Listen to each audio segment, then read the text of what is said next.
Assalamu alaikum dear students. My name is Amir Hamza. Today I am going to discuss one of the basic topic of general science and ability. It is about the structure of the earth. Whenever we want to study the structure of the earth, become very clear regarding one thing, that is the structure of the earth. It is comprised of multiple layers, and different layers have different composition. So become very clear regarding one thing. Whenever we want to study the structure of the earth, we will try to understand the basic patterns of wave. We are going to analyze the basic patterns of wave. What are those waves? That are shock waves. Shock waves are produced naturally. They may be produced artificially. And whenever we want to study the structure of the earth, we will produce artificial shock waves, and they can be produced by, for example, with an explosion. Definitely there will be the production of the shock waves. Similarly, it can also be produced during earthquake. That is a natural production of a shock wave. So whenever we want to study the structure of the earth, we have to produce the shock wave, that is artificial production of shock waves. And remember one thing, in ninth class physics we have studied that whenever a wave move from one kind of medium to another kind of medium, definitely it is going to change its speed and direction, and we have instrument for measuring that speed and direction. So whenever we want to study the structure of the earth, different layers of earth, inside the different layers of the earth, the direction and the speed of the wave will be different. So we can study the response, or we can study the structure of the earth or different layers of the earth just by analyzing the pattern of that shock waves. So we can study or we can explain the structure of earth on the basis of two explanations, that are their mechanical properties and the chemical properties. On the basis of mechanical properties, we have divided the earth into lithosphere, asthenosphere, mesosphere, outer core, inner core. On the other hand, whenever it comes to chemical properties, we have divided the earth into crust, mantle, and outer core, inner core. Now let's start discussing one by one all of these different layers. First of all, we will discuss what is the crust. It is the outermost layer. It is the layer at which we live. That is the earth we see. Actually it is the combination of ocean basins, and it is also comprised of continents. For example, continents are the places at which we live. Okay, so it is the outermost layer of the earth, and I have already explained, below the earth there, below the crust there will be mantle. So before going into the discussion of mantle, you have to remember that the thickness of earth crust may vary at different places at the surface of earth. For example, at the ocean basins the thickness is very short, but on the other hand the thickness may be very large whenever it comes to continents and it comes to mountainous regions. For example, in the mountainous regions the thickness of the crust may vary from 40 to 70 kilometers. On the other hand, the thickness of the earth crust may vary from 5 to 10 kilometers in ocean basins. So earth crust is the portion of the earth which is comprised of almost three-fourths of water.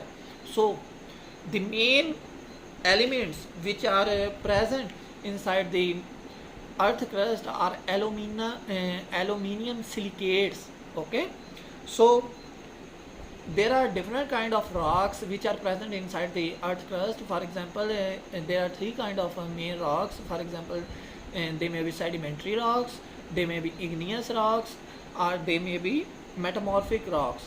what are sedimentary rocks, what are igneous rocks, and what are metamorphic rocks. We will discuss one by one all of them. So what is the density of the earth crust? The density of the earth crust is 2.8 g gram per centimeter cube. So the next point, you have to remember that the boundary between the earth crust and the mantle, actually it is named as Mohu, M-O-H-O, Mohu. It is named as Mohu. So the next point, we have to discuss the mantle.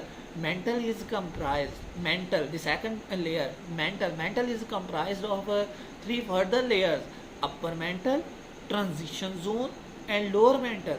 Upper mantle is actually composed of iron, magnesium, and silicates. Iron, magnesium, and silicates, three main elements form the composition of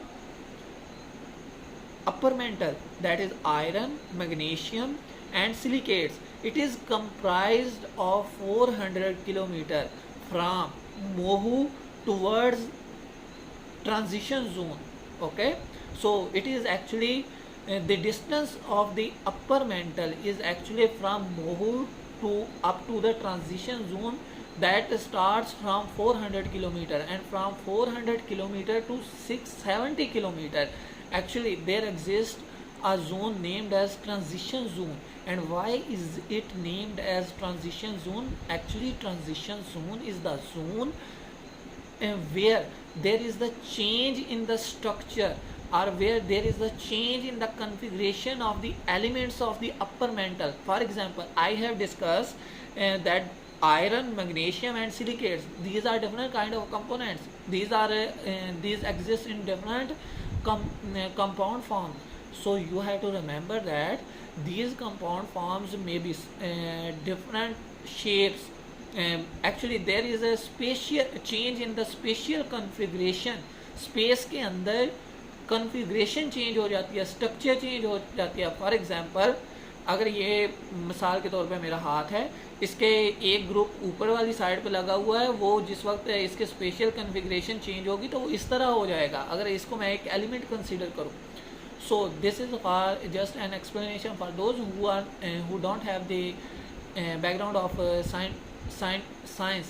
Okay, so the next point is the lower mantle. Lower mantle is comprised from 670 kilometer up to the outer core. So it contains magnesium, silicon, and iron. I have discussed that the upper mantle is composed of magnesium, iron, and silicates, but lower mantle is composed of iron, magnesium, and silicon. So what is the difference between silicates and silicon? So the basic difference between silicates and the silicon is silicates are the compounds of silicon. So similarly, we will discuss the outer core and the inner core. Outer core is comprised of next 2300 kilometers from the mantle, and become very clear regarding mantle that it is more denser than that of upper mantle. Lower mantle is more denser than that of upper mantle. So remember one more thing, outer core and inner core. Outer core is liquid in nature. On the other hand, inner core is solid in nature. The composition of inner core is iron. On the other hand, the composition of outer core is nickel aluminium alloy. Alloy is a combination of two things, and that is nickel and aluminium. So nickel aluminium alloy is found in outer core. Inner core is comprised of only iron. It is solid in nature. It is not liquid in nature. Why is it not liquid in nature? The only reason behind it is that the inner core actually has a huge amount of pressure at it. That's why when there will be high pressure, definitely the things will be solid, and it is a principle of chemistry. So similarly we can also discuss that the magnetic field of the earth is due to the liquid outer core, it is not due to the inner core. So similarly you can also remember the length, you can also discuss the length of the outer and inner core. The length of the outer core is 2300 kilometer, the length of the inner core is 1200 kilometer. So we have also discussed in mechanical properties that we have a clear division of lithosphere, asthenosphere and mesosphere. What are those three different layers? First thing, lithosphere. Lithosphere actually composed of crust, and it is also composed of stony material of the crust or a solid portion of the upper mantle. Okay. Similarly, asthenosphere. Asthenosphere is actually a liquid, semi-liquid material that is found below the lithosphere, and asthenosphere is the part of upper mantle. Okay. So and the last one is mesosphere, and from asthenosphere up to the outer core, the portion is named as mantle. So this is the whole summary of earth structure. Let's summarize it again. Earth structure is composed of basically earth crust. The next from earth crust, the next portion is mantle, and from mantle the next portion is outer core, and then inner core, mesosphere, lithosphere and asthenosphere. These are different layers. We actually, these are the divisions of the crust, mantle and outer core and inner core. So that's all about earth structure. For more videos, please subscribe my YouTube channel.